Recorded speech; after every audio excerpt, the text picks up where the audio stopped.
시청자 여러분께 문화 인사드립니다. 제네박당 훈장 윤목사입니다. 화요일 개혁파신앙 길라잡이 예배론 강의 시간입니다. 자, 오늘부터 제2장 성경적인 예배에 관한 두 번째 강의를 진행하려고 합니다. 오늘 이 시간에는 영과 진리로 하는 예배의 의미, 그리고 참된 지식으로 하는 예배에 관해서 공부를 좀 간략하게 하도록 하겠습니다. 그리고 나서 제2장을 이제 마무리하고 이제 보충 수업의 성격을 띈 특강을 한 차례 진행한 다음에 3장으로 이제 들어가려고 합니다. 자, 이번 시간 영과 진리로 하는 예배. 자, 예배의 방법과 관련해서 반드시 언급되는 성경의 가르침이 있죠. 여러분 잘 아시는 예배는 영과 진리로 해야 한다라는 것입니다. 자, 하나님은 영이시니 예배하는 자가 영과 진리로 예배할지니라.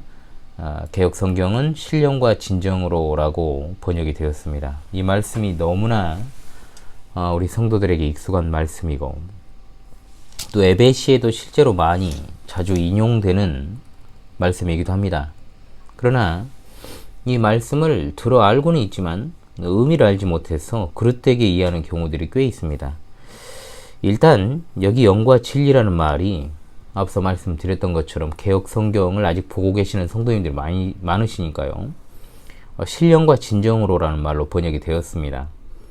여기에서 해당 본문을 해설하는 것이 주 목적은 아니지만 영과 진리로 예배한다는 말의 의미를 바르게 이해하는 것에 있어서 바른 예배의 척도이기 때문에 좀 간략하게라도 다루려고 합니다. 우리 주님께서 사마리아 여인과 대화하실 때 핵심, 새로운 시대의 예배가 갖는 특징이라는 그 문맥에서 주어진 말씀이라는 것을 먼저 전제하에 이 말씀을 봐야 됩니다.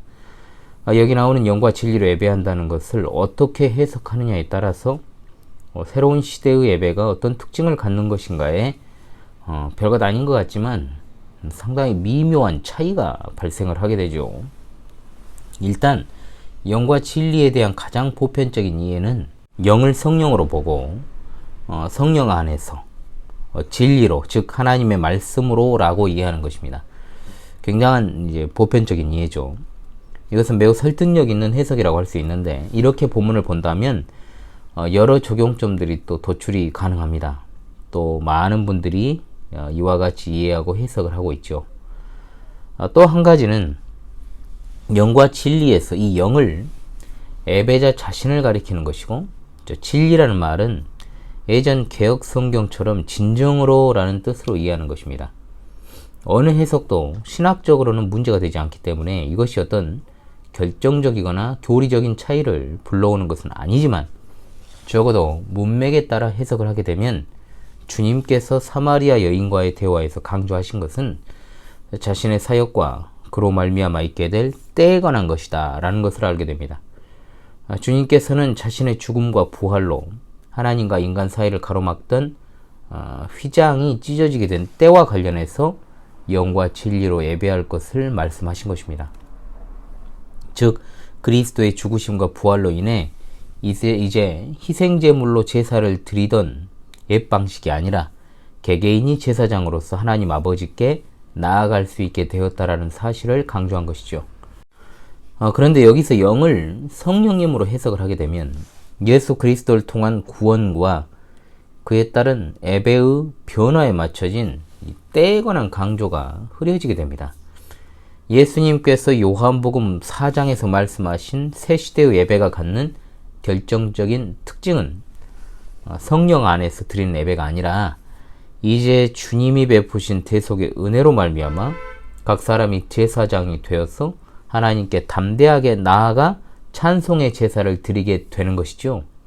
성령 안에서 예배하는 것은 예수 그리스도로 말미암아 이것이 해결된 상황 속에서 그 이후에 이어질 내용이라고 보는 겁니다. 따라서 여기서 영으로 예배한다는 것은 성령 안에서 예배한다는 말이라기보다 예수 그리스도의 죽으심과 부활로 인해 아버지 하나님께 나아가는 예배자 자신과 관계되는 말로 볼 수 있습니다. 즉 예배자 자신의 지적이며 정신적인 면을 강조하기 위해 영이라는 표현을 쓰신 것으로서 이것은 인간의 영을 가리키는 것으로 볼 수 있다는 거죠.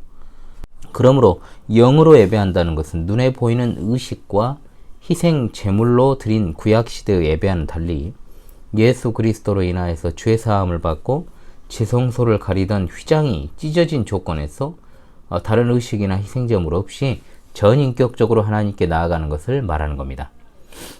하나님과 우리 사이에 가로막혀 있던 휘장이 찢어진 후에 우리는 하나님께 직접 나아가고 있습니다. 따라서 성령 안에서 예배한다라고 하는 것은 예수 그리스도의 사역으로 인한 결과로서 이어지는 것이죠. 그러므로 사마리아 여인에게 주님께서 이 당시 말씀하실 때 영으로 예배한다라고 하는 것은 의식법, 즉 눈에 보이는 희생 제사와 제물을 통해 하나님께 나아갔던 예배 방식이 아니라 예배자가 직접 전인격적으로 하나님을 예배하는 것을 뜻합니다. 더 이상 눈에 보이는 성전이나 의식법에 매여 있는 것이 아니라 실체이신 예수 그리스도의 속죄 사역으로 말미암아 활짝 열린 성소로 들어가 전인격적으로 예배하는 것이 바로 영으로 예배한다는 것의 의미인 것이죠. 영으로라는 말은 예배자 자신과 관련이 됩니다. 물론 이것을 단순하게 받아들여 영으로 하는 예배가 성령과 무관하다는 것은 결코 아닙니다. 분명히 우리의 영은 계속 기침이 나와가지고 지금 계속 군데군데 편집을 해야 돼서 왜 이렇게 기침이 계속되는지 모르겠습니다. 분명히 우리 영은 하나님의 영, 곧 성령에 의하여 움직이기 때문에 그렇습니다.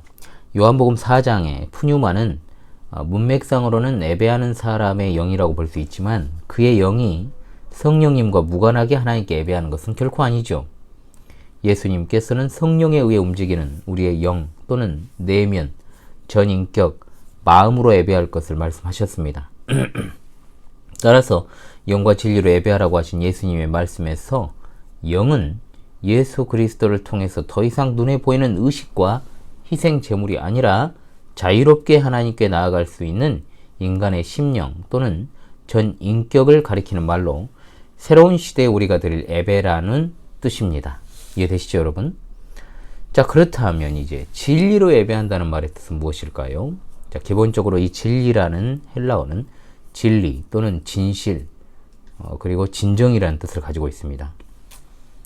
여기 진리를 당연히 하나님의 말씀으로 보고 예배는 하나님의 말씀이 중심이 되어야 한다. 이 말 자체는 맞지만 여기에서 영과 진리라고 했을 때 영과 진리는 각각 따로 독립적인 의미로 주어진 게 아니라 이 둘을 평행관계에 놓고 연속선상에서 말씀하신 것으로 보아야 됩니다. 즉 예수 그리스도를 통해서 전인격적으로 드리는 참된 예배가 가능하게 되었으니 이제 진정으로 드리는 예배가 가능하게 되었다라는 뜻이죠. 즉 예수 그리스도께서 구속을 완성하면서 휘장이 찢어짐으로 이제는 매개물 없이 드리는 예배, 그야말로 진정으로 드리는 예배가 가능해진 것입니다. 우린 이 시대에 무슨 대면 예배니 비대면 예배니 이런 기상천외한 용어들을 마주하고 있죠. 예수 그리스도께서 실체가 아닌 그림자로 구약의 성도들에게 주어졌을 때 성도들은 대제사장이라고 하는 매개체에 의해서 하나님과 일종의 비대면 예배를 했다라고 볼 수 있습니다. 자, 그렇다고 해서 그것이 참된 예배가 아니었다는 말이 아니고 구속의 성취적 측면에서 그렇게 말할 수 있다는 것이죠. 그러나 예수 그리스도께서 참 하나님이시자 참된 사람으로서 하나님과 사람 사이에 유일하고 참되신 중보자가 되어 주심으로 인해 신자는 비로소 하나님과 진정한 대면 예배가 가능하게 된 것입니다. 이해되시죠, 여러분? 자, 그런 측면에서 이 부분의 진리 또한 앞선 영과 마찬가지로 예수 그리스도로 말미암은 변화, 예수 그리스도의 죽으심 안에서 참된 예배가 가능하게 된 때와 관련하여 쓰였다라는 것을 알 수 있게 됩니다. 즉 어떤 매개도 없이 하나님과 진정한 대면을 할 수 있다라는 사실입니다. 그런 측면에서 진리로 번역된 헬라어 알레데이아는 진리보다는 오히려 개역 성경의 진정이라는 번역이 더 적절할 수 있다는 것이죠. 만일 진리라는 말을 쓰게 된다면 어떤 매개도 없이 진리 그 자체이신 예수 그리스도로 말미암아 하나님과 교통하게 된 것을 상기시키는 차원에서 표현할 수 있을 것입니다. 그렇게 이해를 해야 한다는 것이죠. 진리가 되시는 예수 그리스도로 말미암아 또 진리이신 그분을 믿는 믿음으로 하나님께 예배한다는 의미에서 진리로 예배한다고 할 수 있습니다. 자, 대면 예배, 비대면 예배 이야기 드렸습니다만, 따라서 이런 차원에서 대면, 비대면 예배를 오늘날 단순히 온 오프라인의 개념으로 이해를 하게 되면 예배가 이처럼 위협받는 시대에 전혀 해답을 찾을 수 없다는 것이죠. 그래서 성도들의 바른 예배에 대한 인식이 그래서 중요한 것입니다. 자, 오늘날에는 이런 어떤 영과 진리로 예배하는 교회 모습이 상당 부분 뒤틀려진 지 오래되었습니다. 한마디로 지금 오히려 반대적인 상황이 나타나고 있다는 것이죠. 로마교의 오류에 다시금 빠지게 된 겁니다.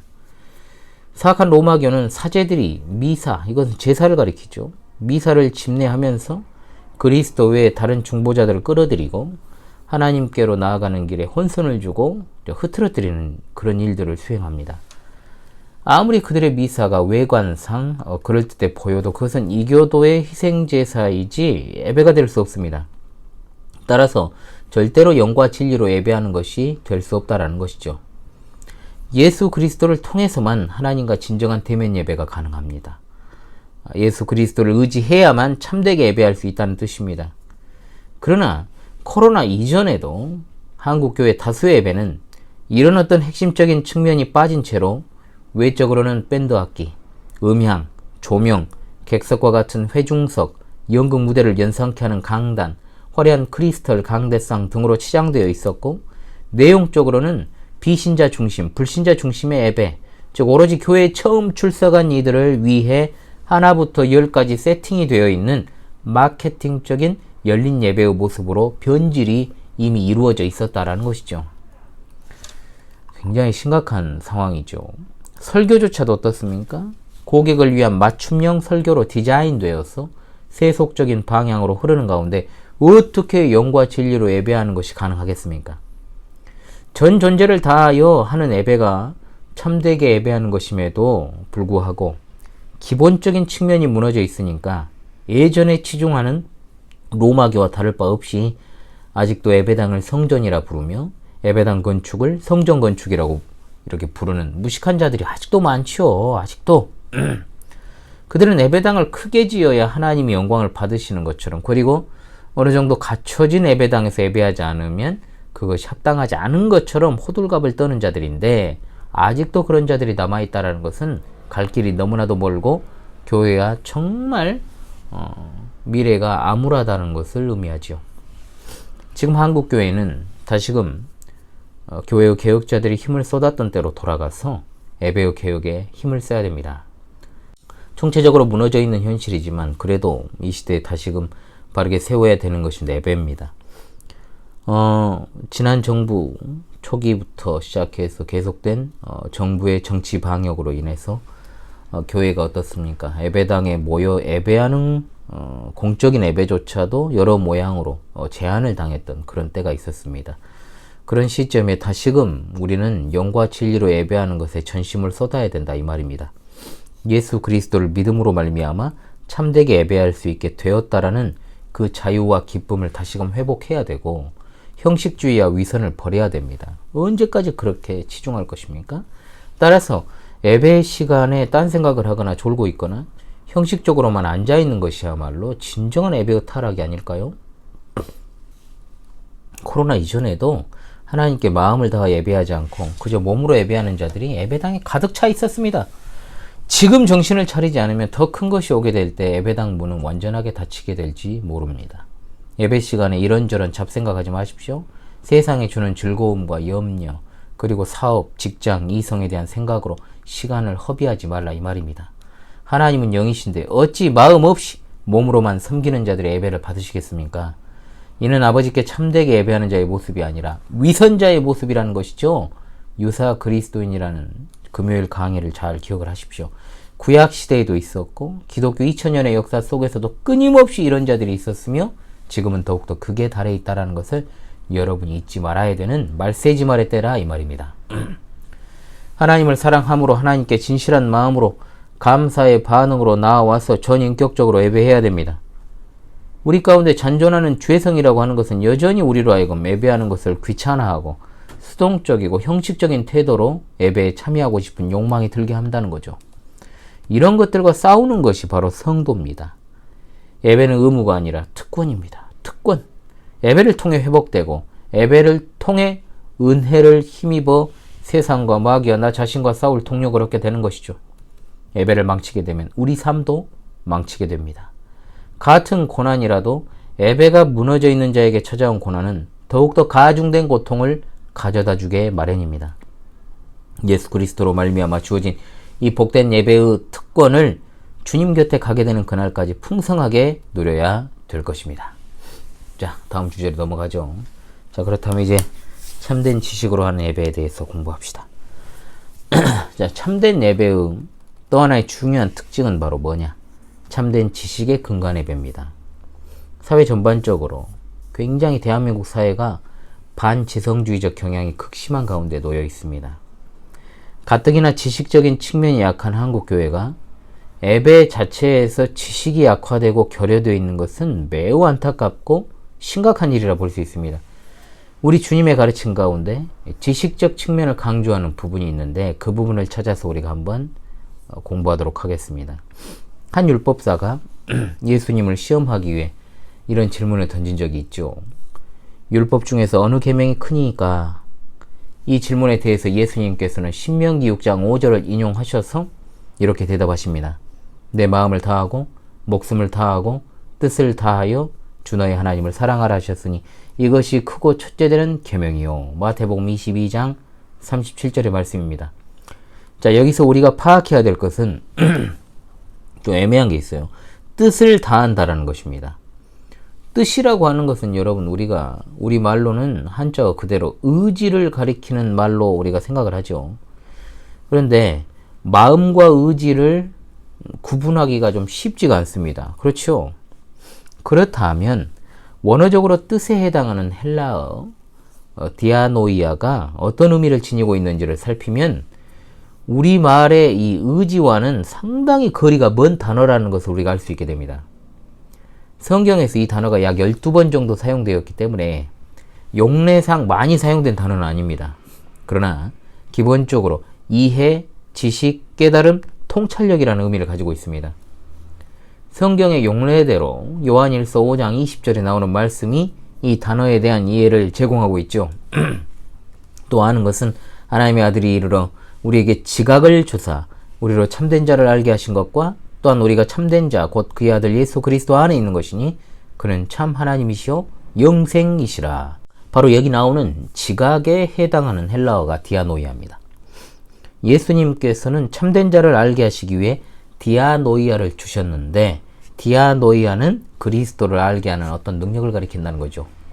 따라서 디아노이아를 지성으로 이해할 수 있게 되는 겁니다. 성도가 하나님을 사랑할 때 마음을 다하고 목숨을 다하는 것도 중요하지만 지성도 다해야 됩니다. 지성 없이 마음으로 하는 것은 맹신이 되죠. 맹목적인 신앙이 됩니다. 따라서 지성은 예배에도 반드시 나타나야 됩니다. 이게 굉장히 강조되지 않고 있어요. 사도행전 17장 11절에 나오는 베레아에 있는 사람들이 날마다 성경을 상고했던, 즉 그 말씀이 맞는지를 성경으로 검증하는 일을 날마다 했다라는 것이 이제 성경에 나옵니다. 다른 사람도 아니에요. 바울 사도의 설교를 들었잖아요. 그들이 그 말씀을 들은 그들이 날마다 그가 전한 말씀을 검증했다는 겁니다. 이것은 오늘날 목사의 강설을 듣는 성도들에게 아주 좋은 모범이 됩니다. 참된 예배자는 목사의 설교에 무조건 아멘으로 화답하는 것이 아니라, 그리고 또한 설교 이후에 잊어버린 자가 아닙니다. 그만큼 목사의 설교가 참으로 하나님의 말씀에 부합한지를 확인하고 점검하여서 하나님의 엄미하신 말씀으로 받아서 순종해야 한다는 뜻입니다. 기도 또한 마찬가지죠. 고린도전서 14장은 바른 지식이 결여된 기도의 문제점을 잘 보여주고 있습니다. 고린도 교회는 특별한 은사를 가진 이들이 좀 많았습니다. 그 은사들이 잘못 사용되어서 교회를 어지럽히는 일들이 많았죠. 특별히 방언의 은사를 받았다는 사람들이 그러했는데, 여기 나오는 방언은 현대의 알아들을 수 없이 중언부언하는 말이 아니라 외국어를 뜻하는 것으로, 외국어는 그 언어를 사용하는 사람들만 알아들을 수 있을 뿐 그렇지 않은 사람들에게는 소용이 없습니다. 그럼에도 듣는 사람을 고려하지 않고 예배 시간에 방언으로 말하거나 또 기도하는 사람들이 있었다는 것이죠. 물론 알아들을 수 없는 신비적인 주문에 가까운 방언이 혼재되어 있었다는 것도 고린도 교회의 현실이었습니다. 부활사들은 이처럼 알아들을 수 없는 무질서한 기도가 얼마나 무익한지 그들에게 분명하게 증명하고 있습니다. 필이나 검은고가 음을 구분하지 않고 소리를 내는 것과, 그것이 고린도전서 14장 7절에 나오죠. 나팔이 분명하지 않은 소리를 내면 어떻게 전투를 준비하겠는가라고 고린도전서 14장 8절에 또 말합니다. 마찬가지로 들어서 알아듣기 쉬운 말을 하지 않는 것은 허공에 대고 말하는 것과 같다라고 분명하게 고린도전서 14장 9절에 말씀하죠. 아무리 영어로 좋은 말을 하고 축복을 해도 그 언어를 알아듣지 못하면 무슨 말을 했는지 알 수도 없을 뿐더러 아멘으로 화답할 수도 없다라고 말합니다. 자, 오늘 이 시간까지 해서 에베론 제2장 성경적인 에베에 대해서 공부를 했습니다. 이게 기침이 계속해서 끊이지 않아가지고 이게 진짜 영상 하나를 한 20분짜리 15분에서 20분짜리를 편집을 하면 기침하는 부분만 한 7, 8번을 편집을 해야 되니까 이게 참 편집하는 것도 보통 일이 아닌데요. 이상하게 이게 기관지 쪽은 제가 좀 약하다 보니까 빨리 기침은 잡히지가 않는 것 같습니다. 어찌됐든 빨리 회복될 수 있기를 원하오며 제 3장으로 이제 들어가야 되는데요. 3장 들어가기 앞서서 다음 시간에는 에베론 관련해서 특강을 좀 하겠습니다. 자, 보충 수업인데요. 주제는 뭐냐? 찬양대와 에베에 있어서의 봉헌기도, 이것에 관한 내용인데요. 자, 다음에 이어질 내용이 제 3장은 에베의 요소와 관련이 있습니다. 진도를 쭉 계속 쭉쭉 나가는 것도 중요하겠습니다만은 그때그때 필요한 특강의 형식을 가진 보충 수업을 하게 되면 우리 성도들께도 더 유익이 되지 않을까. 지난번에 이제 국기에 대한 경례 문제도 제가 다루었습니다만은 이게 에베와 관련되는 문제들이기 때문에 제가 이렇게 한 장이 끝날 때 정도에는 보충 수업의 성격을 띤 특강을 하는 것이 여러분들에게 좀 유익이 되지 않을까 생각을 합니다. 자, 그렇다면 다음 시간 보충 수업으로 화요일에 찾아뵙도록 하겠습니다. 여러분 이번 시간도 수고하셨습니다. 지금까지 진해박당 훈장 윤목사였습니다. 감사합니다.